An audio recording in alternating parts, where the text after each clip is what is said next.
अर्जुन उवाच अपरं भवतो जन्म परं जन्म विवस्वतः कथं एतद् विजानीयां त्वमादौ प्रोक्तवान् इति.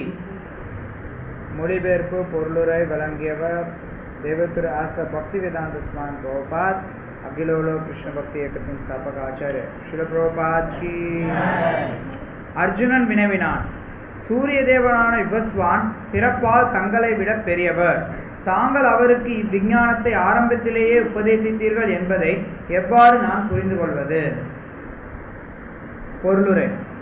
பகவானின் பக்தனாகிய அர்ஜுனன் கிருஷ்ணரது மொழிகளை நம்பாமல் இருப்பது சாத்தியமா? உண்மை என்னவெனில் அர்ஜுனன் தனக்காக இந்த கேள்வியை எழுப்பவில்லை.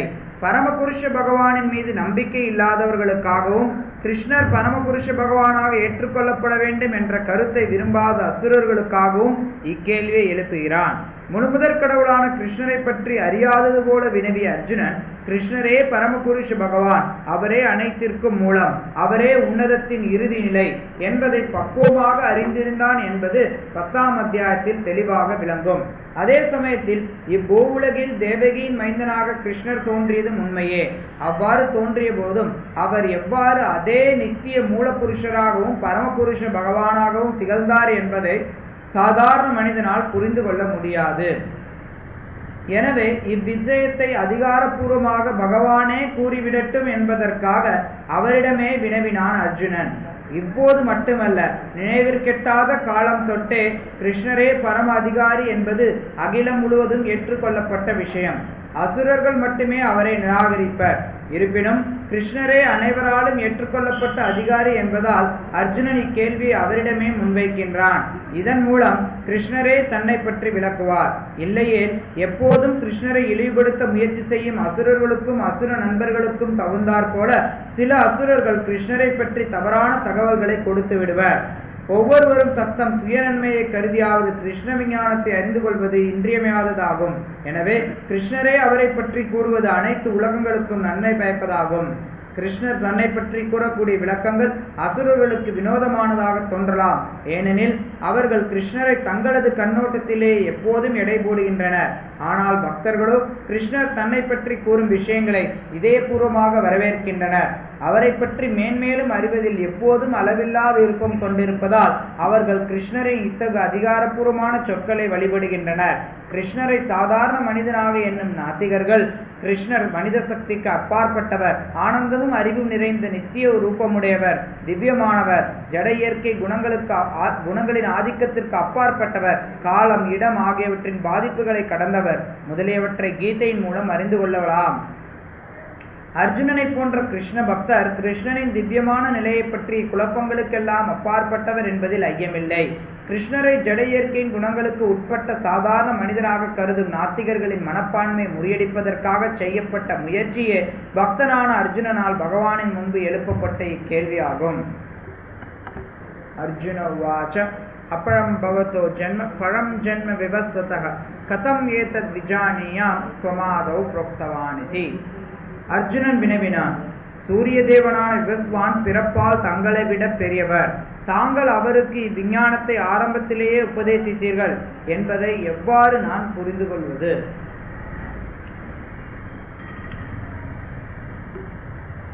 பகவான் கிருஷ்ணர் இந்த பகவத்கீதையினுடைய ஞானத்தை லட்சக்கணக்கான வருடங்களுக்கு முன்னாடியே நான் சூரிய தேவனான விவஸ்வானுக்கு சொல்லிக் கொடுத்தேன். விவஸ்வான் மனிதகுல தந்தையான மனுவிற்கு கொடுத்தார். மனு அதை இக்ஷ்வாகு மன்னருக்கு வழங்க அது அப்படியே பரம்பரையா வந்தது அப்படின்னு கிருஷ்ணர் இந்த அத்தியாயத்தினுடைய ஆரம்பத்துல சொல்றார். கிருஷ்ணர் அப்படி சொன்னதுனால அர்ஜுனன் இந்த கேள்வியை கேட்கிறான். சரி கிருஷ்ணா, எப்படி சாத்தியமாகும்? விவஸ்வானோ ரொம்ப பெரியவர், விவஸ்வான் வயசுல ரொம்ப பெரியவர், சூரிய தேவர், இக்ஷ்வாகு மன்னருடைய வம்சத்துலதான் ராமச்சந்திரர் தோன்றினார். அப்படி பார்க்க போனா குறைஞ்சது ஒரு யுகம் முன்னாடி உள்ளது. விவஸ்வானுக்கு எப்ப சொல்லிக் கொடுத்தாருன்னு தெரியாது. இதுக்கு முன்னாடி பொருளுரையில ஸ்ரீல பிரபுபாத் முதல் பதத்துக்கு முதல் ஸ்லோகத்துக்கு கொடுக்கக்கூடிய பொருளுரையில அவர் விளக்கம் கொடுக்கிறார். எத்தனை வருடங்களுக்கு முன்னாடி கிருஷ்ணர் கீதையை விவஸ்வானுக்கு சொல்லிக் கொடுத்தார் அப்படிங்கிறது. அது பிரகாரம் பார்த்தோம்னா லட்சக்கணக்கான வருடங்களுக்கு முன்னாடி சொல்லி கொடுத்துருக்கார். லட்சக்கணக்கான வருடங்களுக்கு முன்னாடி பகவத்கீதையை கிருஷ்ணர் சொல்லி கொடுத்தார். அப்படிங்கும்போது அர்ஜுனன் இந்த கேள்வி எழுப்புறோம். சரி கிருஷ்ணா,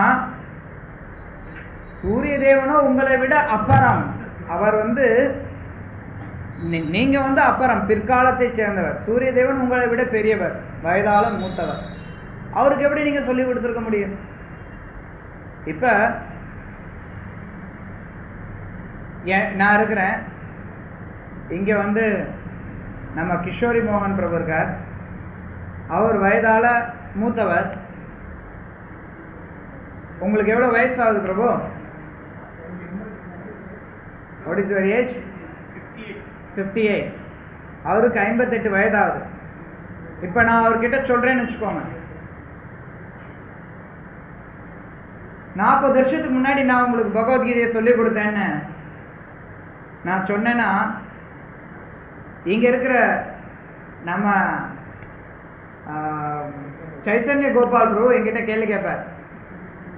பிரபு என்ன சொல்றீங்க பிரபு, அவருக்கு வயசு 58ஆவது, உங்களுக்கு வயசு 28ஆவது, 40 வருஷத்துக்கு முன்னாடி நீங்க அவருக்கு சொல்லி கொடுத்தேன்னு சொல்றீங்களே, உங்களுக்கும் எனக்கும் ஏறக்குறைய ஒரே வயசு தானே? கேட்பாரா கேட்க மாட்டாரா? கண்டிப்பா கேட்பார். அவர் நினைப்பாரு, என்ன இது, எனக்கும் இவருக்கும் ஒரே வயசு தான், அவருக்கு வயசு ஜாஸ்தி, அவருக்கு வயசு 58 ஆச்சு, 40 வருஷத்துக்கு முன்னாடி அவருக்கு சொல்லி கொடுத்தேங்கிறாரு, அது எப்படி சாத்தியமாகும்? கண்டிப்பா கேட்பார். அந்த மாதிரியான ஒரு கேள்விதான் இங்க அர்ஜுனன் கேட்கிறான். அப்புறம் பவத்தோ ஜென்மா, உங்களுடைய ஜென்மம் பிற்காலத்தை சார்ந்தது. பரம் ஜென்ம விபஸ்வதா, விபஸ்வதனுடைய ஜென்மமோ பரமமானது, உயர்ந்தது. கதம் ஏத்தத் விஜானியம், அது எப்படி சாத்தியமாகுங்கிறத நான் கேட்கிறேன் உங்ககிட்ட. துவமாதோ புரோக்தவானிதி, எப்படி அதை உபதேசித்தீங்க, அதை நான் தெரிஞ்சுக்கணும்.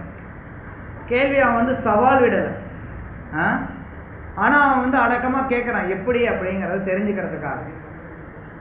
இப்ப ஒரு முக்கியமான விஷயம் நம்ம இங்க என்ன தெரிஞ்சுக்கணும்னா, அர்ஜுனனுக்கு தெரியாதா கிருஷ்ணர் யாருன்னு?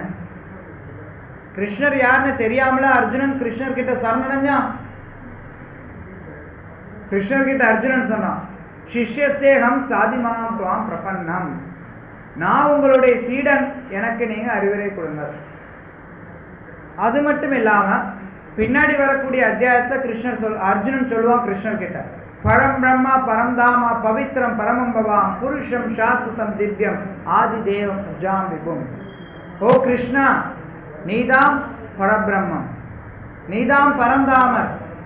பரந்தாமர் அப்படின்னா யார்கிட்ட எல்லாமே தஞ்சம் அடைஞ்சிருக்கோ, யாரை சார்ந்து எல்லாமே இருக்கோ அத்தகைய நபர்.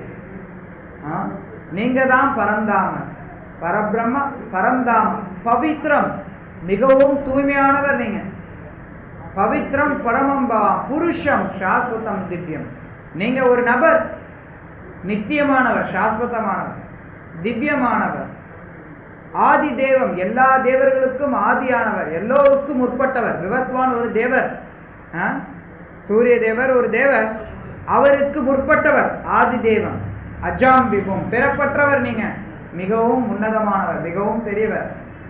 இத அர்ஜுனனே கிருஷ்ணர் கிட்ட சொல்றான். சொல்லிட்டு சொல்றான், இது எனக்கு முன்னாடியே நான் கேட்டிருக்கேன்.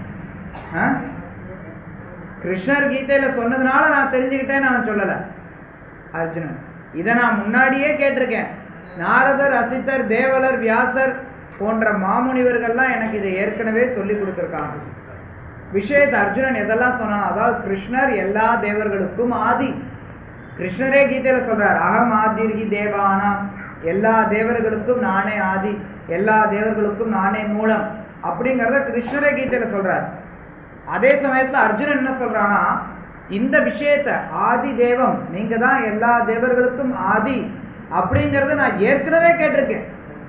ஒருத்தர் 2 பேர்கிட்ட இருந்து இல்ல, 4 பேர் முக்கியமா சொல்லியிருக்காங்க. நிறைய பேர் சொல்லியிருக்காங்க, இருந்தாலும் அர்ஜுனன் குறிப்பா 4 பேரை சொல்றான். நாரதர், அசித்தர், தேவலர், வியாசர், இவங்கெல்லாம் மாமுனிவர்கள், மிகச்சிறந்த பக்தர்கள். அதனால இந்த தேவர்கள் எல்லாம் இந்த மகாரிஷிகள் மிகச்சிறந்த பக்தர்கள், இவங்கெல்லாம் உங்களை பத்தி சொல்லியிருக்காங்க ஏற்கனவே. அதாவது நீங்கள் எல்லா தேவர்களுக்கும் ஆதி, இதை நான் கேட்டிருக்கேன்னு சொல்லி அர்ஜுனன் சொல்றான். சரி, எல்லா தேவர்களுக்கும் ஆதி அப்படின்னா அது விவஸ்வானுக்கும் ஆதி தான். அதை அர்ஜுனன் தெரிஞ்சிருக்கணும், கண்டிப்பா அர்ஜுனனுக்கு தெரியும். அதை தெரிஞ்சுக்கிட்டு ஏன் இப்படி முட்டாள்தனமா கேள்வி கேட்கிறான்? ஏன் அர்ஜுனன் இந்த கேள்வி எழுப்பணும்? ஓ கிருஷ்ணா, இது என்னது? நீயும் நானும் ஒரே வயசு, நீ உன்னை விட பெரிய ரொம்ப மூத்தவர், அவருக்கு எப்படி நீ சொல்லியிருக்க முடியும் அப்படிங்கிற கேள்வியை ஏன் அர்ஜுனன் எழுப்பணும்? இப்ப நம்ம சைத்தன்ய கோபால் என்கிட்ட கேள்வி எழுப்புறாரு வச்சுக்கோங்க, அதுல நியாயம் இருக்கு. ஏன்னா அவருக்கு நல்லா தெரியும் நான் ஒரு சாதாரண ஜீவன் அப்படிங்கிறது. நான் இதுக்கு முன்னாடி 40 வருஷத்துக்கு முன்னாடி அவருக்கு சொல்லியிருக்க முடியுங்கிறதுக்கு எந்த அத்தாட்சியும் கிடையாது. அது அவருக்கு நல்லா தெரியும். அதனால அவர் என்கிட்ட கேள்வி எழுப்பலாம், நீங்க எப்படி 40 வருஷத்துக்கு முன்னாடி கிஷோரி மோகன் பிரபுக்கு சொல்லியிருக்க முடியும் அப்படின்னு. ஆனா அர்ஜுனனுக்கு தெரியும் கிருஷ்ணர் அப்படிப்பட்டவர் கிடையாது, கிருஷ்ணர் சாதாரண ஜீவன் கிடையாது, கிருஷ்ணர் சாக்ஷாத் பகவானே.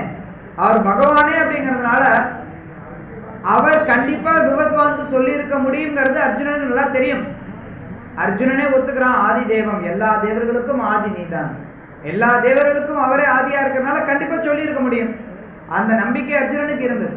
இருந்தாலும் அர்ஜுனன் ஏன் இந்த கேள்வி எழுப்பினான்? அதுக்குதான் ஸ்ரீல பிரபுபா தன்னுடைய பொருளுரையில விளக்கம் கொடுக்கிறார். இதனாலதான் நம்ம பகவத்கீதையை பக்தர்கள் மூலமா தெரிஞ்சுக்கணும். நம்மளே படிச்சு பாக்குறோம்னு வச்சுக்கோங்க, அர்ஜுனன் ஒரு சாதாரண நபர், அதனால இப்படி ஒரு கேள்வியை எழுப்பிட்டான் அப்படின்னு நம்ம நினைச்சிட்டு போயிடுவோம். இல்ல கிருஷ்ணர் ஒரு சாதாரண நபர், அதனால அவர் ஒரு கேள்வியை எழுப்பிட்டான் அப்படின்னு நினைச்சிட்டு போயிடுவோம். இப்ப சைத்தன்ய கோபால் பிரபு என்கிட்ட கேள்வி கேட்கிறாருன்னு வச்சுக்கோங்க, அதே கேள்வி அந்த முதல்ல சொன்ன அந்த கேள்வியை கேட்கிறாருன்னா அப்ப என்ன அர்த்தம்? ஒண்ணு நான் சாதாரண நபரா இருக்கணும், இல்ல அவருக்கு என்னை பத்தி தெரியாம இருக்கணும். சரியா? இந்த ரெண்டு வாய்ப்பு தான் இருக்கு. அவருக்கு என்னை பத்தி தெரியாம இருக்கணும், இல்ல நான் ஒரு சாதாரண நபரா இருக்கணும். ஆனா கிருஷ்ணர் சாதாரண நபரும் கிடையாது, அர்ஜுனனுக்கு அவரை பத்தி தெரியாமலும் கிடையாது. அப்ப எப்படி அப்படிங்கறத ஒருத்தன் யோசிப்பான். எப்ப பிரபுபாதருடைய பொருளுரையை படிச்சாதான் அவனுக்கு அது பதில் கிடைக்கும். இல்லைன்னா என்ன நினைப்பான்? ஏதோ ஒண்ணு நினைச்சிட்டு போயிடுவான். அர்ஜுனன் முட்டாள் நினைச்சிருவான், இல்ல கிருஷ்ணரை சாதாரண நபர் நினைச்சிட்டு போயிடுவான். இதுதான் உலகத்துல மற்ற கீதையெல்லாம் படிக்கிறவங்க நினைக்கிறது. மற்ற கீதையெல்லாம் எத்தனையோ பேர் பகவத்கீதைக்கு விளக்கம் எழுதியிருக்காங்க. ஆனா பிரபுபாத் பகவத்கீதை உண்மை இருள்னு கொடுத்திருக்காரு. ஏன் உண்மை இருள்னு கொடுத்தாரு? ஏன்னா அப்பதான் ஒருத்தன் தெரிஞ்சுக்க முடியும். இந்த பகவத்கீதை ஒருத்தன் உண்மை இருளை படிச்சானாதான் அவனுக்கு புரியும். ஓ, அர்ஜுனன் சாதாரண நபரும் கிடையாது, கிருஷ்ணர் சாதாரண நபரும் கிடையாது, அர்ஜுனன் அறியாமையிலையும் கிடையாது அப்படிங்கறத அவன் புரிஞ்சுக்க முடியும். இல்லைன்னா அவன் முட்டாள்தனமா நினைச்சிட்டு போயிடுவாங்க. ஒண்ணு அர்ஜுனனை முட்டாளா நினைச்சிருவாங்க, இல்ல கிருஷ்ணர் ஒரு சாதாரண நபரை நினைச்சிட்டு போயிடுவாங்க. அதெல்லாம் தவிர்க்கிறதுக்காக தான் அர்ஜுனன் இந்த கேள்வியை கேட்கிறான். ஸ்ரீல பிரபுபாத் பொருளுரையினுடைய முதல் வரியிலே நமக்கு அந்த கேள்வியை எழுப்புறார். பகவானின் பக்தனாகிய அர்ஜுனன் கிருஷ்ணரது சொற்களை நம்ப முடியாமல் இருப்பது சாத்தியமா? அது எப்படி? அப்படியே அர்ஜுனனுக்கு தெரியலனே வச்சுக்கோ, கிருஷ்ணரை பத்தி தெரியலனே வச்சுக்கோ, ஆனா அர்ஜுனன் கிருஷ்ணருடைய பக்தன். அப்படி பக்தனா இருக்கக்கூடிய காரணத்தினால அர்ஜுனன் கிருஷ்ணர் சொல்றத கண்டிப்பா ஏற்றுக்கொள்வான். அப்படிப்பட்டவன் தான் பக்தன்.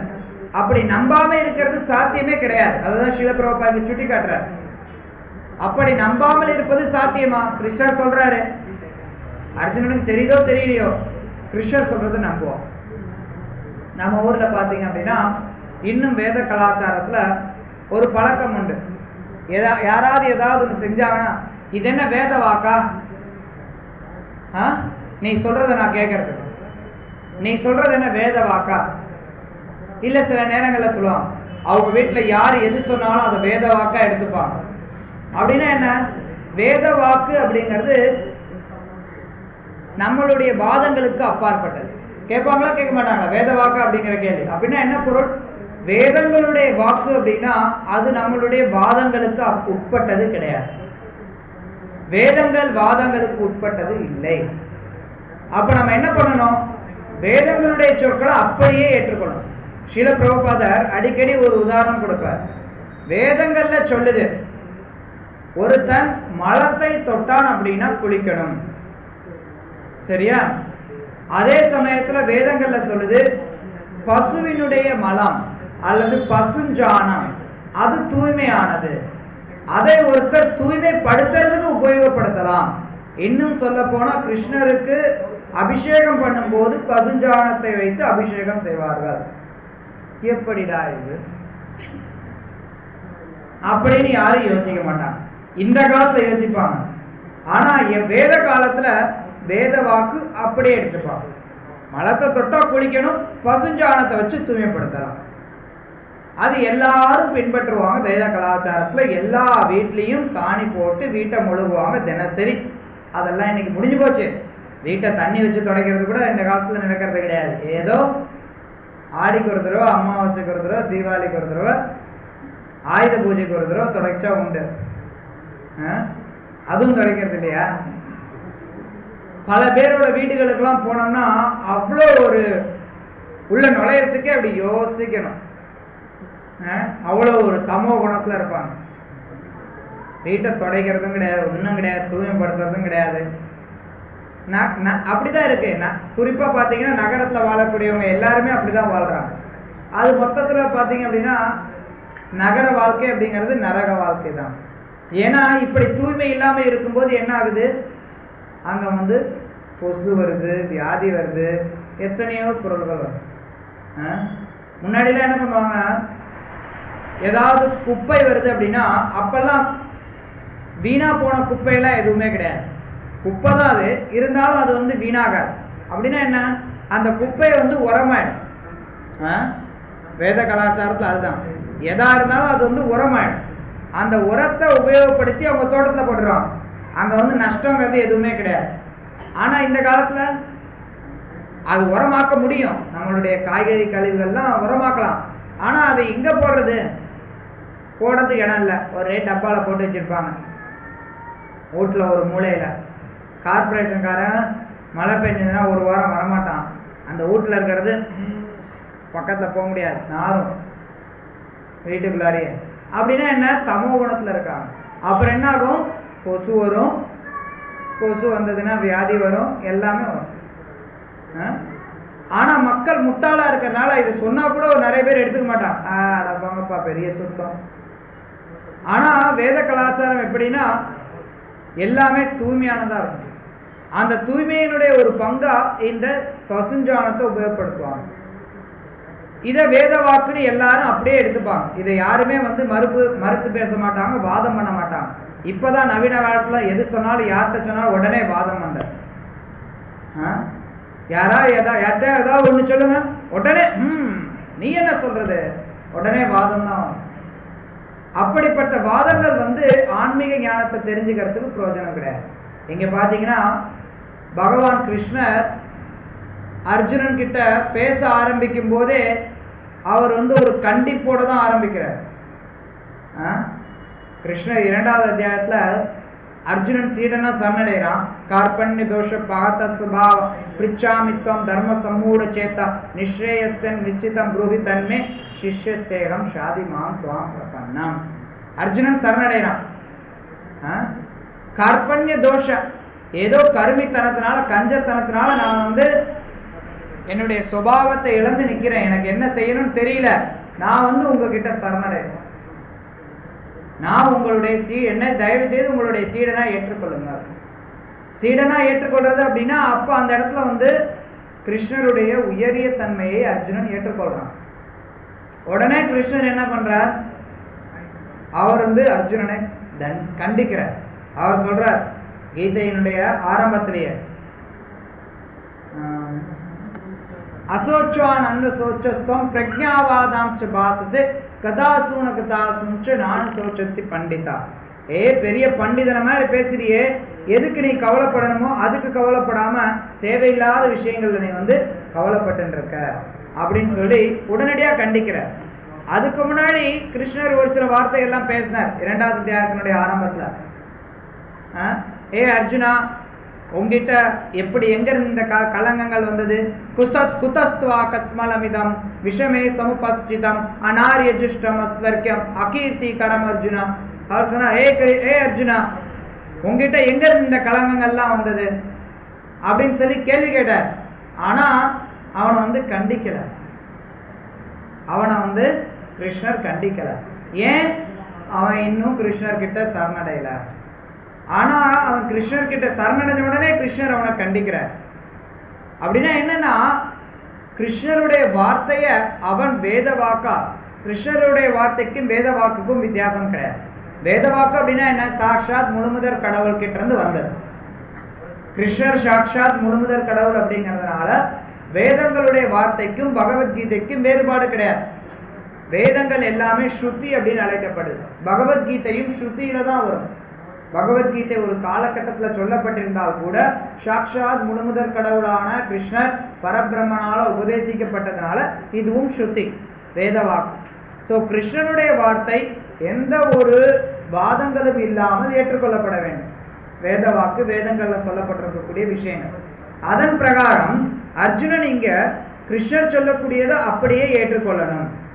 இருந்தாலும் அவன் விஷயங்களை புரிஞ்சுக்கிறதுக்காக, மற்றவர்களுடைய தெளிவுக்காக இந்த கேள்வியை கேட்கிறான். அர்ஜுனனுக்கு இந்த கேள்வியை கேட்கணும் அவசியமே கிடையாது. ஆனா மற்றவர்களுக்காக அவன் இந்த கேள்வியை கேட்கிறான். ஏன்னா நான் முதலே சொன்ன மாதிரி அர்ஜுனன் இந்த கேள்வியை கேட்கல அப்படின்னா, ஒண்ணு மக்கள் அர்ஜுனனை கிருஷ்ணரை பற்றி தெரியாத முட்டாள்னு நினைச்சிட்டு போயிடுவாங்க, இல்ல கிருஷ்ணரை ஒரு சாதாரண நபரை நினைச்சிட்டு போயிடுவாங்க. ஏன்னா இன்னும் சொல்ல போனா கிருஷ்ணரை சாதாரண நபரா நினைக்கிறதுக்கு நிறைய வாய்ப்பு இருக்கு. ஏன்னா கிருஷ்ணர் மக்களுடைய தோற்றத்துக்கு ஒரு சாதாரண மனிதனை போலவே தோன்றினார். அவர் தேவகியினுடைய கர்ப்பத்துல அவதரித்து யசோதையின் வீட்டுல வளர்ந்தார். ஒரு சின்ன குழந்தைய போலவே தோன்றினார். பார்க்கறதுக்கு கிருஷ்ணர் சாதாரண நபரை போலவே தான் இருந்தார். அதனால மக்கள் சில நேரங்கள்ல முட்டாளா அவங்க கிருஷ்ணரையும் சாதாரண நபரா நினைச்சிடுவாங்க. கிருஷ்ணரை பார்க்கறதுக்கு ஒரு சாதாரண நபர் மாதிரி தான் இருக்கார். அவரும் ஒரு குழந்தையா இருந்தார், வீட்டுல விளையாண்டார், பசங்களோட சேர்ந்து மாடு மேய்க்க போனார். சாதாரண சின்ன பசங்க எல்லாம் சுட்டி பண்ற மாதிரி அவரும் சுட்டி பண்ணார். அவரும் போய் பக்கத்துல போய் வெண்ணையெல்லாம் திருடினாரு. கடவுள் ஏன் போய் திருடணும்? எல்லாமே அவரோட சொத்து, அவர் ஏன் போய் திருடணும்? வெண்ணெய் ஏன் போய் திருடணும்? கோபியர்களுடைய ஆடைகளை ஏன் அவர் போய் திருடணும்? கடவுளுக்கு இதெல்லாம் தேவையா? அதனால அவர் சாதாரண நபர் தான். இல்லைன்னா பாத்தீங்கன்னா குருக்ஷேத்திரத்திலயும் அவர் நிறைய தந்திரம்லாம் பண்ணாரு. நிறைய பேர் நினைக்கலாம் கடவுளை, கிருஷ்ணரை ஒரு சாதாரண நபரா நினைச்சிடறதுக்கு வாய்ப்பு இருக்கு. ஏன்னா கிருஷ்ணர் பல நேரங்கள்ல ஒரு சாதாரண நபரை போல செயல்படுறார். யார் ஒருத்தர் கிருஷ்ணருடைய லீலைகளை மேலோட்டமா பாக்குறாங்களோ அவங்க கிருஷ்ணரை ஒரு சாதாரண நபரா தான் நினைப்பாங்க. அவங்க கிருஷ்ணரை கடவுளா புரிஞ்சுக்க முடியாது.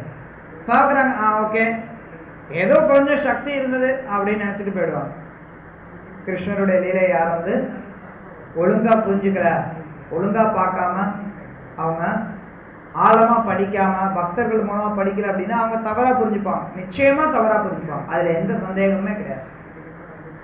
ஒரு பக்தர் என்கிட்ட ஒரு கேள்வி கேட்டார். அதாவது அவர்கிட்ட மற்றவர்கள் கேட்கக்கூடிய கேள்வியை கேட்டார். கிருஷ்ணர் ராதாராணியோட காதல் லீலைகள்ல ஈடுபடுறாரு, இது எப்படி புரிஞ்சுக்கிறது? இல்ல இதை பார்த்த மக்கள் கடவுளே இப்படி பண்ணலாமா அப்படின்லாம் கேட்கிறாங்களே அப்படின்னு நான் முதல்ல சொன்னேன், சரி உன்னால முடிஞ்ச நீனும் காதல் லீலையில ஈடுபடு, முடிஞ்ச பண்ணு. கிருஷ்ணர் லட்சோப லட்சம் ரூபத்துல தன்னை வியாபகம் பண்ணிட்டு ராசலீலையில நடனமான சாஸ்திரம் சொல்ற, உன்னால முடிஞ்ச பண்ணு. உன்னால முடியுமா? ரெண்டா வியாபகம் பண்ண முடியுமா? முடியாது. ரெண்டு இடத்துல டான்ஸ் ஆட முடியுமா? முடியாது. கிருஷ்ணர் கோடிக்கணக்கான கோபியர்களோட நடனம் பண்ணார். அவர் கிருஷ்ணன்.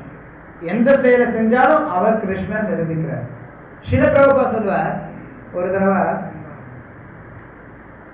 அவர் சொன்னார், கிருஷ்ணருடைய இந்த செயல்கள் எல்லாம் பார்த்து, கிருஷ்ணருடைய லீலைகளை பார்த்து நீ கிருஷ்ணரை வந்து அயோக்கியன்னு நீ நினைச்சினா கூட, அப்ப கூட நீ என்ன ஒத்துக்கணும்னா கிருஷ்ணர் எல்லாரையும் விட சிறந்த அயோக்கியன். நீ கிருஷ்ணர் அயோக்கியன்னு சொன்னா கூட கிருஷ்ணர் எல்லாரையும் விட பெரிய அயோக்கியன். ஏன்னா நீ ஒருத்தரோட டான்ஸ் ஆடுறதுனால அவன் நீ அயோக்கியன். கிருஷ்ணர் லட்சோப கோடிக்கணக்கான கோபியர்களோட நடனம் ஆடுறாரு, அதனால அவர் எல்லாத்தையும் விட பெரிய அயோக்கியன். ஆக மொத்தம் அவர் எல்லாரையும் விட பெரியவர். அதனால நீ அவர்கிட்ட சரணடைஞ்சான். எப்படி பார்த்தாலும் கிருஷ்ணர் பெரியவர். கிருஷ்ணர் ஒரு திருடன் நீ நினைச்சினா கிருஷ்ணரை போல திருடன் யாருமே இருக்க முடியாது. கிருஷ்ணரை ஒரு ஏமாற்றுக்காரன் நீ நினைச்சினா கிருஷ்ணரை போல யாராலையும் ஏமாற்ற முடியாது. கிருஷ்ணரை நீ எப்படி நினைச்சாலும், கிருஷ்ணரை உன்னுடைய அன்புக்குரியோ நினைச்சினா கிருஷ்ணரை போல உன மேல அன்பு செலுத்த யாராலையும் முடியாது. எந்த ரூபத்துல நீ கிருஷ்ணரை பார்த்தாலும் அவர் எல்லாரையும் விட உயர்ந்த நிலையில இருக்க. அது மாதிரி கிருஷ்ணருடைய அந்த உன்னத லீலைகள் எல்லாம் சாதாரண மக்களால புரிஞ்சுக்க முடியாது. மக்கள் வந்து கிருஷ்ணர் அவரும் நம்மளை போல ஒரு நபர் நினைச்சு ஏளனம் செய்வாங்க. கிருஷ்ணருடைய செயல் ஒன்னொன்னையும் ஒருத்தன் அலசி ஆராய்ஞ்சு பார்த்தான்னா அவன் புரிஞ்சுக்க முடியும், இது சாதாரண செயல் அல்ல. உதாரணத்துக்கு ஏதோ ஒன்றை எடுத்துக்கொள்ளலாம். ஏதாவது ஒரு லீலை சொல்லுங்க, கிருஷ்ண லீலை நீங்களே சொல்லுங்க. எதை வந்து மக்கள் சாதாரணமா நினைச்சுப்பாங்களோ அந்த லீலையை சொல்லுங்க. சூழ்ச்சி பண்றாரு, கிருஷ்ணர் சூழ்ச்சி பண்றாரு. எந்த விதத்துல சூழ்ச்சி பண்றாரு? உதாரணத்துக்கு பாத்தீங்கன்னா, ஜெயத்ரதன கிருஷ்ணர் அர்ஜுனன் வதம் பண்றதுக்காக, தெரியுமா அந்த கதை? தெரியாதா? கதை சொல்றதுக்கு நேரம் இல்லையே, பரவாயில்ல, சுருக்கமா சொல்லலாம். அர்ஜுனனுடைய மகன் அபிமன்யுவ நிறைய மாவீரர்கள் சேர்ந்து கொன்னுடுவாங்க. சக்கர வியூகத்துல சிக்க வச்சு கொன்னுடுவாங்க. உண்மையில சக்கர வியூகத்தை துரோணாச்சாரியர் அமைச்சிருப்பார். அவர் அமைச்சதற்கு காரணம் யுதிஷ்டிர மகாராஜரை சிறை பிடிக்கணுங்கிறதுக்காக.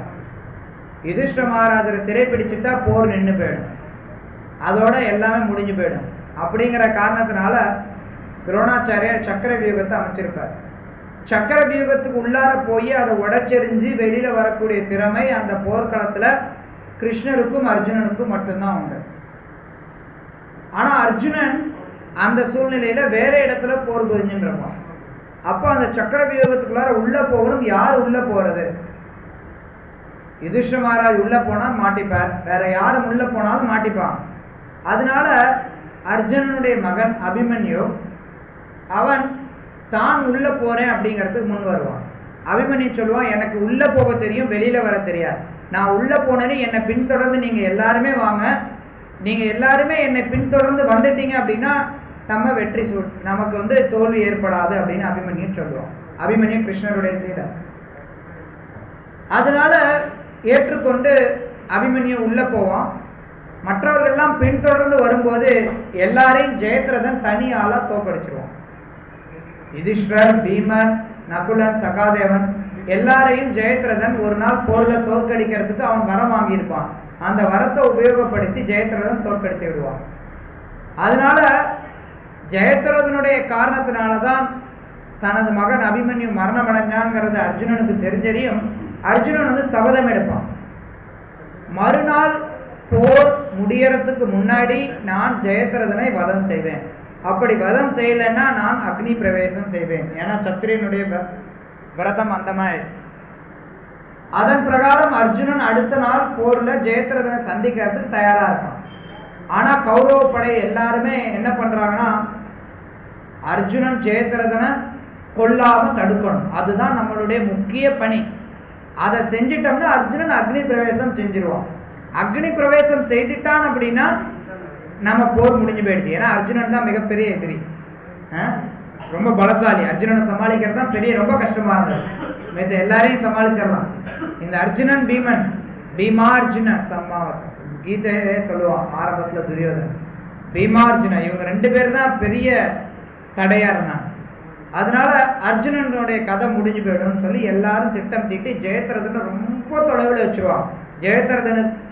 ஜெயத்ரதனை அர்ஜுனன் அணுகிறதுக்கு முன்னாடி நிறைய படைகளை நிறுத்தி வச்சு எல்லாரையும் அர்ஜுனன் வந்து கொண்டுகிட்டு போயிட்டே இருப்பான், முன்னோக்கி போயிட்டே இருப்பான். ஆனா போயிட்டே இருக்கணும், அடுத்தடுத்து வந்துட்டே இருக்கும் படை, எல்லாத்தையும் அழிச்சு போயிட்டே இருப்பான். அவ்வளவு தூரத்துல ஜெயத்ரதனை வச்சிருப்பாங்க, நெருங்க முடியாத அளவுல கிலோமீட்டர் கணக்குல தூரத்துல வச்சிருப்பாங்க. அப்படியே ஒவ்வொருத்தரையும் அடிச்சுட்டு போயிட்டே இருப்பான் பக்கத்துல, ஆனாலும் நெருங்க முடியாது, ரொம்ப தொலைவில் இருப்பான். ஜெயத்ரதனோட கொடி மட்டும்தான் அவன் அர்ஜுனன் கடைசியா பார்ப்பான். இருந்தாலும் சூரிய அஸ்தமனம் ஆக போகுது. அந்த சூழ்நிலையில கிருஷ்ணர் என்ன பண்ணுவார், தன்னுடைய பக்தனை காப்பாற்றணுங்கிறதுக்காக, அது மட்டும் இல்லாம ஜெயத்ரதனை அழிக்கணுங்கிறதுக்காக அவர் வந்து தன்னுடைய சக்கரத்தை ஏவி சூரியனை மறைச்சிடுவார். ஓ சூரியன் அஸ்தமனம் ஆயிடுச்சுன்னு சொல்லி சந்தோஷத்தோட ஜெயத்ரதன் வெளியில வருவான். உடனே மறுபடி கிருஷ்ணர் தன்னுடைய சக்கரத்தை வெளியில் எடுத்து சூரியன் இன்னும் மறையிலப்பா இருக்கு அப்படிங்கிறத காட்டி அர்ஜுனனை ஜெயத்ரதனை கொல்ல சொல்றார். அதன் பிரகாரம் அர்ஜுனன் ஜெயத்ரதனை கொன்னிடுவான். இப்ப மக்கள் நினைப்பான், ஓ இங்க பார் பகவான் சூழ்ச்சி பண்ற, அவங்க புற சொல்லலாம், ஏய் நீ என்ன அவர் என்ன கடவுள்னு சொல்ற, அவர் சூழ்ச்சி பண்றார். சரி அவர் சூழ்ச்சி பண்றாருன்னு சொல்ற, ஆனா அவர் பண்ணின சூழ்ச்சியினுடைய தன்மையை பாரு, சூரியனே மறைச்சார், ஒன்னால முடியுமா? சூரியனே மறைச்சாருப்பா, அவருக்கு ஒன்னால முடியுமா? அப்ப அவர் பண்ண சூழ்ச்சியும் பரம சூழ்ச்சி, யாராலையும் செய்ய முடியாது. அவர் செய்யக்கூடிய ஒவ்வொரு செயலையும் தன்னுடைய செயல் மற்றவர்களால செய்யப்பட முடியாதது அப்படிங்கிறத அவர் நிரூபிக்கிறார். அவருடைய சில செயல்கள் பார்க்கறதுக்கு சாதாரண நபரை போல தெரிஞ்சால் கூட அப்பப்ப அவருடைய ஒரு சில செயல்களின் மூலமா அவர் நிரூபிக்கிறார் தான் சாதாரண நபர் அல்ல அப்படிங்கிற. இதெல்லாம் யார் ஒருத்தர் முறையான பக்தர்கள் தெரிஞ்சுக்கிறாங்களோ அவங்க புரிஞ்சுக்க முடியும். இல்லைன்னா அவங்க கிருஷ்ணரை ஏளனம் பண்ணிட்டு இருப்பாங்க. கிருஷ்ணர் தான் கீதையில பின்னாடி சொல்றார், நமாம் துஷ்கிருத்தினோ மூடா பிரபத்யந்தே நராதமா மாயா அபகிருத்த ஞான ஆசுரியம் பாவம் ஆசுதா. 4 விதமான மக்கள் என்கிட்ட சரணடையறதில்ல. யாரு? மூடா, முட்டா பசங்க. நம்ம ஊர்ல நிறைய பேர் இருக்கிறாங்க. உலகத்துல பாத்தீங்கன்னா லட்சம் கோடிக்கணக்கான மக்கள் இருக்காங்க. தமிழகத்துல மக்கள் தொகை இப்ப கணக்கெடுக்க போறாங்க. எவ்வளவு கோடி இருக்க போகுது?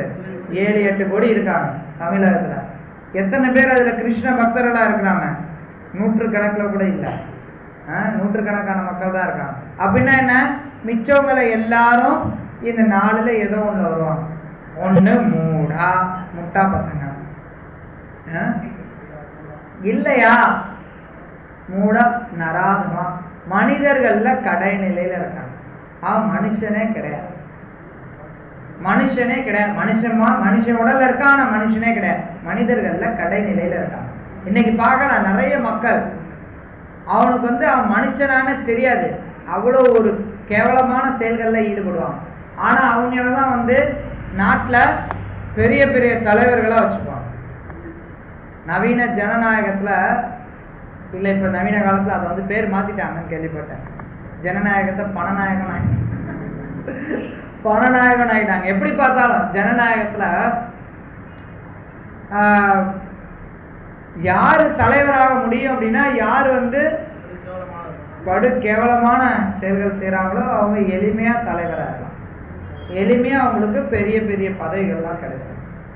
எனிவே மனிதர்ல கடைநிலையில் இருக்கக்கூடியவர்கள். அப்புறம் மாயையினால அறிவு கவரப்பட்டோம். மாயா அப்பகிருத்த ஞானம். அவனுக்கு வந்து கொஞ்சம் புத்தி இருக்கு, ஆனா அவனுடைய புத்தி அவனுடைய மாயையினால கவர்ந்துருச்சு. நீங்க பார்க்கலாம், பெரிய பெரிய பட்ட படிப்புலாம் வாங்கியிருப்பான், ஆனா பக்தனாக மாட்டான். ஏன் இவ்வளவு படிச்சிருக்கியே, உனக்கு இவ்வளவு அறிவு இருக்கணுமே, நீ பக்தனாக? இல்ல அதெல்லாம் நான் இத்தனை கேள்வி கேட்கணும், அந்த இது மாயா அப்பகிருத்த ஞானம். அவனுடைய ஞானம், அவனுடைய அறிவானது மாயினால கவரப்பட்டது. இல்ல ஒரு சிலர் ஞானமே தெரியும், சாஸ்திரமா படிச்சிருப்பான், ஆனா மாயினால கவரப்பட்டு கிருஷ்ணரை சாதாரண நபரா நினைச்சிட்டு கிருஷ்ணர் கிட்ட சரணடைய மாட்டான். அவங்கெல்லாம் அந்த மாயாவாதிகள். நிறைய பேர் பாத்தீங்கன்னா இல்ல அவனே புதுசா ஒரு கடவுளை உருவாக்கிடுவான். கடவுள் அப்படின்னா யாரு? இந்த உலகத்தையே தாங்கக்கூடியவரா இருக்கணும். ஆனா இப்ப ஒருத்தருக்கு பிறந்த நாள் விழா கொண்டாடிட்டு இருக்காங்க. அந்த கடவுளை பாத்தீங்கன்னா அவரை தாங்கறதுக்கு ஒரு சக்கர நாற்காலி தேவைப்படுது. அப்படிலாம் கடவுள் இருக்கிறாங்க இந்த காலத்துல. அவங்களுக்கு பிறந்த நாள் விழா தான் கொண்டாடுறாங்க. எப்படி பார்த்தாலும் என்னன்னா, அத்தகைய மக்கள் கிருஷ்ணர் கிட்ட சரணடையாம வேற யாரோ ஒரு தட்ட சரணடைறாங்க. அப்படின்னா அவங்களுக்கு மேலோட்டமா அறிவு இருக்கிற மாதிரி தெரிஞ்சா கூட மாயா அப்பகிருத்த ஞானா, அவங்களும் முட்டாள்கள், அறிவு கவரப்பட்டு விட்டது. இல்ல அசுரர்கள், ஒரு சில அசுரர்கள், தெளிவா அசுரர்கள், முழுக்க முழுக்க அசுரர்கள். அவங்க என்ன நினைப்பாங்க, இந்த அசுரர்கள் கிருஷ்ணரை வந்து ஏளனம் பண்ணுவான், கிருஷ்ணரை கேலி பண்ணுவான். கிருஷ்ணர் கிட்ட சரணடையாம இருக்கிறது மட்டும் இல்ல, கிருஷ்ணரை கேலி பண்ணுவான். இரண்யகசிப்பு கேட்பான் பிரகலாத், என்னப்பா உங்க கடவுள் நாராயணர் எங்கப்பா இருக்கிறாரு அவரு? என்ன கண்டு பயந்துகிட்டு தான் எல்லாரோட இதயத்துல போய் ஒழிஞ்சுக்கிட்டான், தெரியுமா அது உனக்கு? அவனுக்கு தெரியுது இரண்யகசிப்பு கிருஷ்ணர் எல்லாரோட இதயத்தையும் இருக்கிறாரு. ஆனா அவன் சொல்லுவான், என்ன கண்டு பயந்துதான் கிருஷ்ணர் வந்து இதயத்துக்குள்ளார ஒழிஞ்சுட்டு இருக்கான். எவ்வளவு ஒரு முட்டாள்தனம் பார்த்தீங்களா? அது மாதிரி நவீன காலத்துல கூட பல நேரங்கள்ல பல அசுரர்கள் சவால் விடுவாங்க. என்ன அவங்க கடவுளை, அவர் எப்படி இதெல்லாம் செய்ய முடியும்? கிருஷ்ணர் எப்படி இதெல்லாம் சும்மா கதை, கட்டு கதை, ராமர் எப்படி பாலம் கட்ட முடியும்? இப்பெல்லாம் நிறைய பேர் நிறைய கேள்வி கேட்பாங்க. எப்படி பார்த்தாலும் இவங்க எல்லாருமே வந்து இந்த நாடுல வராங்க. முட்டாள்கள், மனிதரில் கடைநிலையோ இல்ல அவங்க வந்து மாயினால அறிவு கவரப்பட்டோர், நாஸ்திகர்கள், அசுரர்கள், இந்த 4 பிரிவுல வராங்க. இவங்க கிருஷ்ணருடைய உயர்ந்த இயற்கையை பற்றி தெரியாமல் இருக்காங்க. கிருஷ்ணர் எப்படிப்பட்டவர், அவருடைய தன்மை என்ன, அவரே பரமபுருஷ பகவான், எல்லாவற்றுக்கும் ஆதி, இந்த விஷயத்தை தெரியாம இருக்காங்க. கிருஷ்ணர் கீதையில் இன்னொரு இடத்துல சொல்றார், அவஜானந்தி மாமூடா மானுஷ்யம் தனுமாசிதம் பரம்பாவம் அஜானந்தோ மமபூத மகேஸ்வரம். அவர் சொல்றார், நான் வந்து மனிதனா தோன்றும் போது அவஜானந்தி ஏளனம் செய்யறாங்க. யாரு? மூடர்கள், மூடா, முட்டாள்கள். பெரிய அளவோட படிச்சிருந்துருக்கலாம். நிறைய பேர் நீங்க பார்க்கலாம், ரொம்ப படிச்சிருப்பாங்க, நிறைய அறிவு இருக்குன்னு சொல்லுவாங்க, பகுத்தறிவுக்கு தந்தைன்னு கூட சொல்லிப்பாங்க. ஆனா அவங்க வந்து கிருஷ்ணரை ஏளனம் செய்வாங்க. ஏன்? ஏன்னா அவங்க வந்து மூடர்கள்.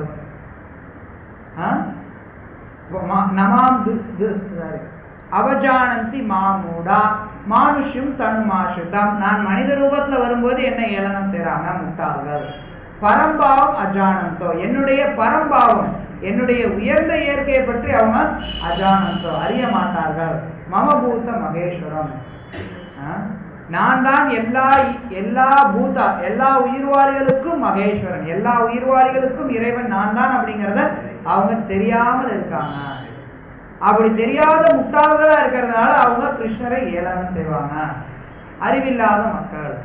சோ இப்படி கிருஷ்ணர் தன்னை பற்றி விளக்குறார், தன்னை பற்றி அறியாதவர்களை பற்றியும் விளக்குறார் கீதை. அதனால யாரொருத்தர் இந்த பகவத்கீதையை படிக்கிறாங்களோ அவங்க உண்மையில கிருஷ்ணரை பத்தி தெரிஞ்சுக்கணும். கிருஷ்ணரை பத்தி தெரிஞ்சுக்கலன்னா பகவத்கீதையை படிச்சு பிரயோஜனம் இல்ல. நிறைய பேர் பகவத்கீதையை படிப்பாங்க, கிருஷ்ணர் கிட்ட சரணடைய மாட்டாங்க, கிருஷ்ணரை பத்தி தெரிஞ்சுக்க மாட்டாங்க. அத்தகைய பகவத்கீதையை படிச்சு பிரயோஜனம். அதனால கிருஷ்ணரை இங்க சாட்சாத் விளக்குறார் தன்னை பற்றி. அர்ஜுனன் இந்த கேள்வியெல்லாம் கேட்டதுனாலதான் நமக்கு இன்னைக்கு பலன் இருக்கு. நம்மளால இன்னைக்கு இந்த விஷயங்கள்லாம் தெரிஞ்சுக்க முடியும். கிருஷ்ணர் அடுத்து வரக்கூடிய ஸ்லோகங்கள்ல சொல்றார், ஏ அர்ஜுனா, நீயும் நானும் எத்தனையோ பிறவி எடுத்திருக்கோம், ஆனா உனக்கெல்லாம் அது ஞாபகத்துல இருக்க, என்னால ஞாபகத்துல வச்சுக்க முடியும்.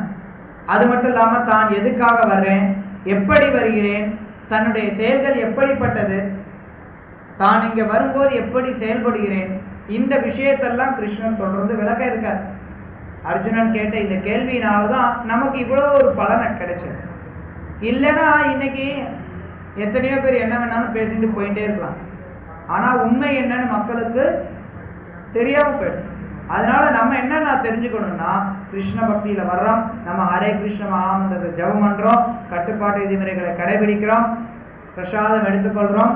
இதெல்லாம் செஞ்சா கூட அதே சமயத்துல கிருஷ்ணர் எப்படிப்பட்டவர், கிருஷ்ணர் யார் அப்படிங்கறத நம்ம தெரிஞ்சுக்கணும். அது அவசியம். கிருஷ்ணர் யார் அப்படிங்கறத தெரிஞ்சுக்காம வெறும்னா கிருஷ்ண பக்தியை மட்டும் நம்ம செஞ்சுட்டு இருந்தோம்னா அது வெறும் சடங்கா போயிடும். வெளியில இருக்கிறவங்க வெள்ளிக்கிழமை ஆனா இப்ப மாரியம்மன் கோயிலுக்கு போறாங்க, சனிக்கிழமை ஆனா பெருமாள் கோயிலுக்கு போறாங்க, ஞாயிற்றுக்கிழமை ஆச்சுன்னா கறி கடைக்கு போறாங்க. அதே மாதிரி நம்மளும் கிருஷ்ண பக்திக்கு வந்துட்டு ஏதோ இங்க வந்து சனிக்கிழமை ஆனா நாங்க இங்க ஹரே கிருஷ்ண கோயிலுக்கு போகணும், பஜனை பண்ணணும் அப்படின்னு சொல்லி வெறும் சடங்காயிடக்கூடாது. இது கிருஷ்ணரை பற்றி நம்ம ஆழமா தெரிஞ்சுக்க வேண்டியது அவசியம். கிருஷ்ணர் யார்? அவரே பரம்புருஷ பகவான், எல்லோருக்கும் ஆதி. ஜென்மாத்யஸ்ய யதஹ, யாரிடமிருந்து எல்லாம் தோன்றியதோ அந்த பகவான் கிருஷ்ணர் அப்படிங்கறதெல்லாம் ஒருத்தர் உணர்ந்துட்டு அதன் பிரகாரம் இந்த கிருஷ்ண பக்தியை செயல்படுத்தணும். அப்ப நம்ம கிருஷ்ண பக்தியில உயர்ந்த நிலையை அடைய முடியும். ஹரே கிருஷ்ணா. ஏதாவது கேள்விகள் கருத்துக்கள் இருந்தா சொல்லலாம்.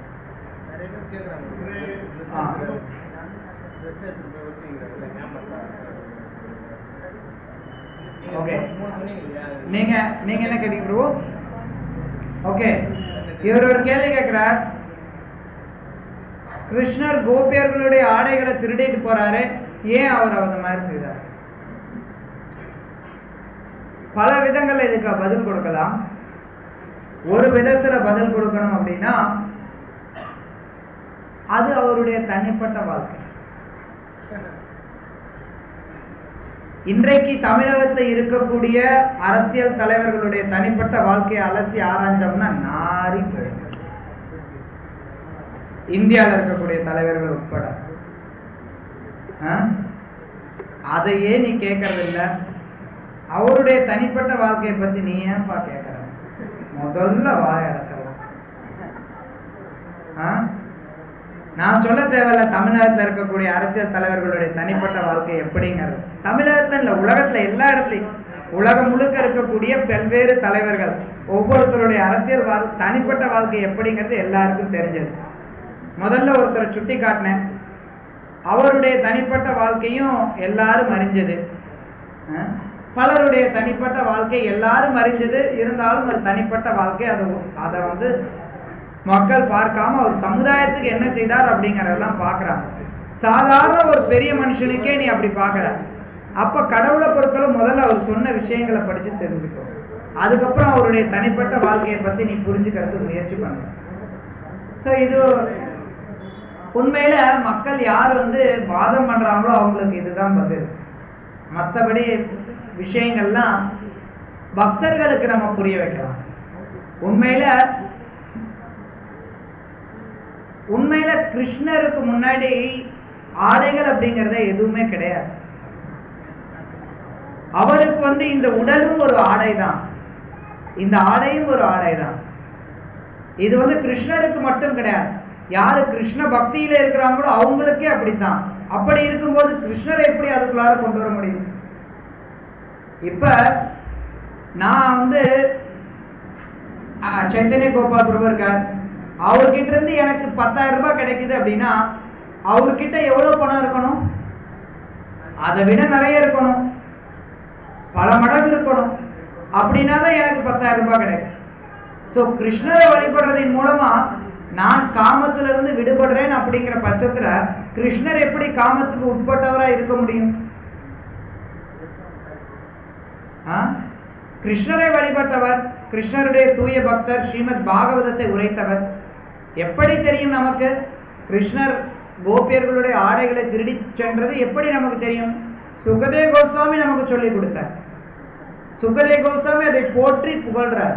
அதை மிக உயர்ந்த ஆன்மீக நிலையா நினைச்சு அவர் அதை ரசிக்கிறார். அவர் எப்படி இருக்கார்? தனிப்பட்ட விதத்துல எல்லாவற்றையும் துறந்து இருக்கார். அவர் ஆடைகளே அணியாதவரா இருக்கார். ஏன்னா யார் ஒருத்தர் ஆன்மீகத்தை முன்னேறிட்டாங்களோ அவங்களுக்கு இந்த உடை அப்படிங்கிறது ஒரு பொருட்டு கிடையாது. மிக உயர்ந்த நிலையா, ரொம்ப ரொம்ப உயர்ந்த நிலை. அப்படி பார்க்கும்போது எப்படி அது கோபியர்களுடைய ஆடைகளை கிருஷ்ணர் திருடினது எந்த விதத்துல குற்றமாகும்? அது மட்டும் இல்லாம கிருஷ்ணர் எல்லா இடத்துலயும் இருக்கார், எப்போதுமே அவர் எல்லாரையும் பார்த்து கொண்டே இருக்கார். அந்த கோபியர்கள் அடைந்திருக்கக்கூடிய ஆடைகளுடைய ஒவ்வொரு அணுத்துகள்லையும் கூட கிருஷ்ணர் இருக்கார். எப்படி இருந்தாலும் அவங்க எப்பவுமே கிருஷ்ணருக்கு முன்னாடி தான் இருக்கிறாங்க. கிருஷ்ணர் முன்னாடி யாரும் எதையும் மறைச்சு இருக்க கிடையாது, எல்லா இடத்துலயும் கிருஷ்ணர் இருக்கார். அதாவது கிருஷ்ணர் அந்த நிகழ்ச்சியின் மூலமா கோபியர்களை தன்னுடைய மனைவியாக ஏற்றுக்கொண்டார். ஏன்னா கோபியர்கள் எல்லாரும் கிருஷ்ணரை தன்னுடைய கணவனா அடையணும் அப்படிங்கிறதுக்காக காத்தியாயனி விரதம் இருப்பாங்க. அப்படி விரதம் இருக்கும்போது அவங்களுடைய ஆசையை திருப்திப்படுத்துறதுக்காக, ஏன்னா வேத கலாச்சாரத்தை ஒரு பெண் தன்னுடைய கணவனுக்கு முன்னாடி மட்டும்தான் ஆடை இல்லாம இருக்க முடியும் அப்படிங்கறனால இந்த கோபியர்கள் தன்னுடைய கணவனா கிருஷ்ணர் ஏற்றுக்கொண்டார். அதுக்காக அவர் அந்த லீலைகளை செய்தார். ஆனா கிருஷ்ணரை பொறுத்தளவு ஏன்னா கிருஷ்ணர் எல்லா இடத்துலயும் இருக்காரு, அவருக்கு எந்த ஒரு பாதிப்பும் கிடையாது. இது பத்தி நிறைய பேசலாம். ஸ்ரீல பிரபுபாதர் விளக்கம் கொடுக்கிறார் கிருஷ்ணா புத்தகத்துல, அதை படிச்சோம்னா நமக்கு தெரியும். முக்கியமா சொல்ல போனோம்னா அது அவருடைய தனிப்பட்ட வாழ்க்கை, அதை பத்தி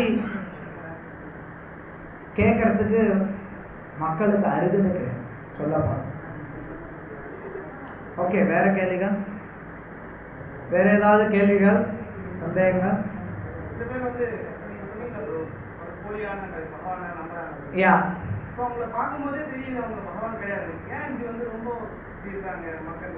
ஏன்னா அவங்க மூடா, சிம்பிள். நாலுல ஒண்ணு குறிப்பா பாத்தீங்கன்னா மூடா இல்ல மாயா அப்பகிருந்த ஞானம். பொதுவா இந்த போலி நபர்கள்ட்ட போறவங்க இந்த மாதிரி கேஸா தான் இருக்கும். பார்க்கலாம் வெளியில ரொம்ப எளிமையா தெரிஞ்சுக்கலாம். கடவுள் அப்படிங்கிறவர் சர்வ சக்திமான், எல்லா சக்திகளும் உடையவரா இருக்கணும். ஆனா கடவுள் அப்படிங்கிறவர் அவர் கிருஷ்ணர் கீதையில நான் தான் மழை அனுப்புறேங்கிறார். சரியா? கிருஷ்ணர் நினைச்சா மழை வரும், கிருஷ்ணர் நினைச்சாருன்னா மழை நிறுத்த முடியும். ஆனா ஒரு கடவுள் என்ன பண்றாருன்னா மக்களுக்கு குடிநீருக்காக அவர் ஒரு ப்ராஜெக்ட் பண்றார், அதுக்காக கோடிக்கணக்கில் பணம் வசூலிக்கிறார். ஏன்பா கடவுள் எங்கேயாவது குடிநீருக்காக ப்ராஜெக்ட் பண்ணுமா, பணம் வசூலிக்கணுமா? இன்னொரு கடவுள் என்ன சொல்றாரு, எங்கிட்ட நீ தீட்சை வாங்கணும் அப்படின்னா 10,000 ரூபாய் கொடுக்கணும். 10,000 ரூபாய்க்கு தீட்சா, 25,000 ரூபாய்க்கு ஸ்பெஷல் தீட்சா, 1,00,000 ரூபாய்க்கு சூப்பர் ஸ்பெஷல் தீட்சா. அவங்க ஒவ்வொரு பேர் வச்சிருக்காங்க, ஒன்னுக்கும் எனக்கு சரியா பேர்லாம் தெரியல. ஆனா இப்படிதான் கடவுளுக்கு நான் எதுக்கே பணம் கொடுக்கணும்? அதாவது அவருக்கு பணம் தேவை, பணம் பணம் பணம். ஒருத்தர் போனார் இன்னொரு கடவுள்கிட்ட போய் ஆசீர்வாதம் வாங்கலான்னு போனாரு. போனி இப்படி எந்திரிச்சு ஆசீர்வாதம் அப்படி அவர் கை தலையில வச்சாரு. வச்சு நீங்க வெளில வந்தனையும் இங்க இருக்கிற பிடிச்சி சரி சரி பணம் கொடு பணம் கொடு. ஐயா பாக்கெட்ல எதுவும் இல்லை, இருக்கிறத குடியா அப்படின்னு சொல்லி இருக்கிறத உருவிக்கிட்டு ஒரு 50 ரூபாய் இருந்தா போயிட்டு வசதி அப்படின்னு கொடுத்தாங்க. ஏன் கடவுளா இது? என்ன மாதிரி கடவுள் இதெல்லாம்? ஸ்ரீல பிரபுபாதர் இருந்த போது ஒரு தடவை ஹாங்காங்ல ஸ்ரீல பிரபுபாத் போனப்ப அங்க ஒரு குருஜி மகாராஜ் அப்படின்னு ஒருத்தர் இது மாதிரி போலி சாமியார், போலி கடவுள், தன்னையே கடவுள்னு அவர் சொல்லிட்டு இருந்தார். அவர் கொஞ்சம் பிரபலமா இருந்தார். ஸ்ரீல பிரபுபாதர் கிட்ட அங்க வந்த பத்திரிகை நிருபர்கள் கேள்வி கேட்டாங்க, பிரபுபாதர் நீங்க குருஜி மகாராஜ் பத்தி என்ன நினைக்கிறீங்க? நான் என்ன நினைக்கிறேங்கிறத உண்மையிலேயே எனக்கு தெரிஞ்சுக்கணுமா? உண்மையிலே தெரிஞ்சுக்கணுமா? சொல்லுங்க சொல்லுங்க சொல்லுங்க. ரொம்ப ஆர்வமாயிட்டான். அவர் கடவுள் கிடையாது, நாய். பிரபுபா சொல்றாரு, அழகா சொல்றாரு இங்கிலீஷ்ல, அவர் காட் இல்ல டாக். ஆனா அப்புறம் சொல்லிட்டு அதோட நிறுத்தல பிரபுபா. நான் மூஞ்சியில சிறுநீர் கழிக்க முடியும், அவன் மூஞ்சியில எட்டி உதைக்க முடியும், என்ன பண்ண முடியும்? என்ன மாதிரியான கடவுள் அவன்? என்ன மாதிரியான கடவுள் அவன்தான்? அவன் பத்திரிகை நிருபர் அவன் ஆடி போயிட்டான். என்னடா இது, ஒரு சுவாமி இன்னொருத்தர் மூஞ்சியில சிறுநீர் கழிக்கிறேன்னு சொல்றாரு, எட்டி உதைக்கிறேன்னு சொல்றாரு.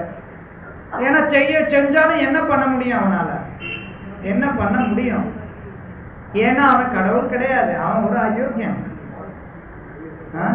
எத்தனையோ பேர் ஒவ்வொரு நாளும் முளைக்கிறாங்க, ஒவ்வொரு வருஷம் புதுசா கடவுள் முளைப்பாங்க.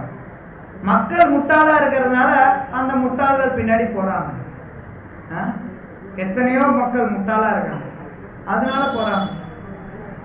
திடீர்னு பாத்தீங்கன்னா ஒருத்தன் தன்னையே வந்து அம்மான்றுவான், தான் தான் வந்து துர்கான்றுவான், துர்கையினுடைய அவதாரம்ன்றோம். பெரும்பாலும் இந்த அவதாரம் சொல்ற கேஸுங்கன்னா விஷ்ணு தான் சொல்லுவோம். இன்னொருத்தர் என்ன பண்ணானா, 2 பிளாஸ்டிக்ல 2 கையை வச்சுக்கிட்டு பின்னாடி அதுல வந்து சக்கரமும் சதையும் வச்சுக்கிட்டு நான் தான் விஷ்ணுன்னா தெரியுது, எல்லாருக்கும் பிளாஸ்டிக்ல வச்சிருக்கிறான்னு. இருந்தாலும் மக்கள் போறாங்க. அப்படின்னா எந்த மாதிரியான மக்களா இருப்பாங்க நினைச்சு பாருங்க. அறிவில்லாத மக்கள். அந்த அறிவில்லாத மக்கள்னால அந்த மாதிரியான அறிவில்லாத நபர்களும் பிரபலம் அடைகிறாங்க. சில பிரபுபாதர் அழகா சொல்ற, மக்கள் ஏமாறுறதுக்கு தயாரா இருக்காங்க, அதனால ஏமாற்றுறதுக்கு ஆளுங்க வராங்க. மக்கள் ஏமாறுறதுக்கு தயாரா இல்லைன்னா ஏமாற்றுறதுக்கு ஆளுங்க வரமாட்டாங்க. ஏமாற்றுறதுக்கு யாராவது வந்தாங்கன்னா கள்ள தூக்கி அடிச்சுட்டு போயிடுவாங்க. மக்கள் எல்லா விஷயத்திலையும் ஏமாறுறதுக்கு தயாரா இருக்காங்க, அதனால ஏமாத்துறதுக்கு புதுசா ஒவ்வொரு வழிமுறையை கண்டுபிடிக்கிறாங்க. ஏமாத்துறது அப்படின்னா அது அவங்களுக்கு தொழில். ஒவ்வொருத்தரும் தொழில் பண்றவன் ஏதோ புதுசா மக்களை எப்படி ஏமாற்றலாம்னு நினைக்கிறான். நான் வந்து அடிக்கடி இந்த உதாரணம் கொடுக்கறது உண்டு. இப்பெல்லாம் இருக்கான்னு தெரியல. நாங்கெல்லாம் டிவி பார்த்துட்டு இருந்த காலத்துல க்ளோஸ்அப்புக்கு ஒரு விளம்பரம் வரும். அப்பெல்லாம் க்ளோஸ்அப் ஆரம்பத்துல வந்தது புதுசு. இப்பெல்லாம் அவ்வளவு விளம்பரம் இருக்குதான்னு தெரியல. என்னன்னா விளம்பரம் வந்து ஹா அப்படின்னு சொல்லிட்டு அவன் வந்து அதுல ஏதோ கையை வச்சு ஹான்னு சொல்லுவான். அவன் பின்னாடி ஒரு 15-20 பொண்ணுங்க வருங்க. ஏன்னா அப்படின்னு சொல்லி விளம்பரம் பண்ணுவான். பாக்குறேன், நானும் க்ளோஸ்அப் வாங்கினா என் பின்னாடி 15-20 பொண்ணுங்க வரும் அப்படின்னு நினைச்சிட்டு வாங்குவான். அப்படின்னா என்ன, ஏமாத்துறான். ஏமாறதுக்கு ஆள் இருக்கிறதுனால ஏமாத்துற மாதிரி விளம்பரம் பண்றான். சரியா? ஏமாத்துறதுக்கு ஆள் இல்லைன்னா அந்த மாதிரி விளம்பரம் பண்ணுவானா? பண்ண மாட்டான். பெப்சி குடிச்சா பின்னாடி ஊர்ல கோடி கணக்கில் பெப்சி விற்கிது. பெப்சி குடிக்கிற பின்னாடி எல்லாம் ஆடிட்டா இருக்கிறாங்க. அப்படின்னா என்ன, மக்கள் ஏமாறுறதுக்கு தயாரா இருக்காங்க, அதனால ஏமாத்துறதுக்கு ஆளுங்க வராங்க. அதே மாதிரிதான் இந்த பிசினஸ்லயும் எல்லாமே பிசினஸ் தான். அது அவனுக்கு பெப்சி பிசினஸ், அது அவனுக்கு க்ளோஸ்அப் பிசினஸ், அதே மாதிரி இது இவனுக்கு கடவுள் பிசினஸ். அவ்வளவுதான். மக்கள் ஏமாறுறது தயாரா இருக்காங்க. அதனாலதான் சில பிரபுபா சொல்லுவார், நம்ம வந்து மக்களுக்கு அறிவு கொடுக்கணும், பகவத்கீதையை விநியோகம் பண்ணணும், புஸ்தகங்களை சாஸ்திரங்களை மக்களுக்கு கொடுக்கணும். அப்படி சாஸ்திரங்களை நம்ம மக்களுக்கு கொடுக்கும் போதுதான் அவங்க வந்து இந்த விஷயங்களை புரிஞ்சுப்பாங்க. இல்லைன்னா மக்கள் வந்து அவங்களுக்கு அவங்க அறியாமையில ஏமாந்துட்டு தான் இருப்பாங்க. என்ன கேட்கணும் என்ன பண்ணணும் தெரியாது. அப்ப மக்கள் வந்து ஏமாற்றப்படுபவர்கள்ட்ட மாட்டிக்கிட்டு ஏமாந்துட்டு இருப்பாங்க. அதனால நம்ம இந்த புஸ்தகங்களை வந்து விநியோகம் பண்ண நிறைய. இப்ப அடுத்த டிசம்பர் மாதம் பார்த்தீங்கன்னா இன்னும் 10 நாள் இருக்கு. டிசம்பர் மாதம் முழுக்க இஸ்கான் கோயில்கள்ல பல இடங்கள்ல நிறைய புஸ்தகங்கள் விநியோகம் பண்ணுவாங்க. உலகம் முழுக்க பார்த்தீங்க அப்படின்னா பக்தர்கள் இந்த புத்தகங்களை பரவலா விநியோகம் பண்ணுவாங்க. அடுத்த வாரம் சனிக்கிழமை, இன்னைக்கு சனிக்கிழமை 21, அடுத்த வாரம் சனிக்கிழமை பகவான் கிருஷ்ணர் பகவத்கீதை அர்ஜுனனுக்கு சொன்ன நன்னாள். சனிக்கிழமை வருடம் இந்த காலகட்டத்தில் தான் வரும். ஸோ பகவத்கீதை அர்ஜுனனுக்கு கிருஷ்ணர் சொன்ன அந்த நன்னாள்ல நீங்க வந்து இன்னும் பகவத்கீதையை விநியோகம் பண்ணணும். இந்த ஞானத்தை மக்களுக்கு கொடுக்கலாம். அட்லீஸ்ட் நம்ம வந்து நம்ம சைட்ல நம்ம சொல்ல வேண்டியது சொல்லியாச்சு. அது அவன் எடுத்துக்காதும் அவனுடைய விருப்பம். ஒருத்தகிட்ட சொல்லதான் முடியும், எப்பா அங்க போகாத பள்ளம் இருக்குன்னு. இல்ல நான் போய் பள்ளத்தை விழுவேன்னா விழுந்துக்கோ, யாருக்கு நஷ்டம்? உனக்கு தான் நஷ்டம். ஐயோ விழுந்துட்டானேன்னு வருத்தப்படலாம். அவ்வளவுதான் நம்மளால பண்ண முடியும். வேற என்ன பண்ண முடியும்? உழுவாதுன்னு சொல்லலாம், அது வரைக்கும் நம்ம சொல்லலாம். சரியா? அதே மாதிரி நம்ம போய் எப்பா வாழ்க்கையில மாட்டி ஏமாந்துறாத, பகவத்கீதையை வாங்கி படி அப்படின்னு சொல்லலாம். அந்த அளவுக்கு நம்ம பண்ணலாம். அதனால தயவுசெய்து நீங்க எல்லாரும் இந்த நல்ல வாய்ப்பெல்லாம் பயன்படுத்திட்டு மற்றவங்களுக்கும் இந்த அறிவை கொடுக்கறதுக்கு முயற்சி பண்ணுங்க. நமக்கு என்ன தெரியுமோ அந்த அளவுக்கு நீங்க மற்றவங்களுக்கு சொல்லிக்கணும். அது மட்டும் இல்லாம பாத்தீங்கன்னா இங்க மக்களுக்கு இன்னும் கிருஷ்ண பக்தி அதிகமா கொடுக்கணுங்கிறதுக்காக சில நேரங்களில் மக்கள் என்ன பண்ணுறாங்கன்னா பகவத்கீதை ஐயோ இவ்வளோ பெருசு இருக்குது 150 ரூபா கேட்குறீங்க, இது வாங்க முடியல, படிக்க முடியல, ஏதோ காரணங்கள் சொல்லுவாங்க. அவங்களும் கிருஷ்ண பக்தியில் வர்றதுக்காக, அவங்களையும் கொண்டு வர்றதுக்காக, ஒருத்தவங்க வந்துட்டாங்க அப்படின்னா அப்புறம் படிப்பாங்க பகவத்கீதை, அவங்களையும் கொண்டு வரணுங்கிறதுக்காக நம்ம இப்போ பத்திரிகையெல்லாம் நம்ம வெளியிடுறோம். இப்போ ஸ்ரீகிருஷ்ண தரிசனம் அப்படிங்கிற தலைப்பில் நம்ம பத்திரிகை வெளியிடுறோம். ஸ்ரீல பிரபுபாதர் கிரகஸ்தராக இருந்தபோது 1944 பேக் டு காட் ஹெட் அப்படிங்கிற பேரில் அவர் ஆங்கிலத்தில் பத்திரிகை ஆரம்பித்தார். அந்த பத்திரிகை இன்றும் அவருடைய சீடர்களால் நடத்தப்பட்டு வருது. ஸ்ரீல பிரபுபாதர் அந்த பத்திரிகைக்கு எந்த மாதிரி இருக்கணும் அப்படின்னு சொல்லி விருப்பப்பட்டாரோ அந்த மாதிரியான வடிவில் நம்ம இன்றைக்கு தமிழில் இந்த ஸ்ரீகிருஷ்ண தரிசனம்ங்கிற தலைப்பில் வந்துட்டுருக்கு. நீங்கள் இது 15 ரூபாய் தான். இதை நீங்களும் வாங்கி உங்களுக்கு அக்கம் பக்கத்தில் இருக்கவங்களுக்கும் விநியோகம் பண்ணி நம்மளால் முடிஞ்சது பண்ணுவோம். ஹரே கிருஷ்ணா. ஸ்ரீல பிரபுபாத் கி ஜெய். பகவத்கீதை உண்மை கி ஜெய்.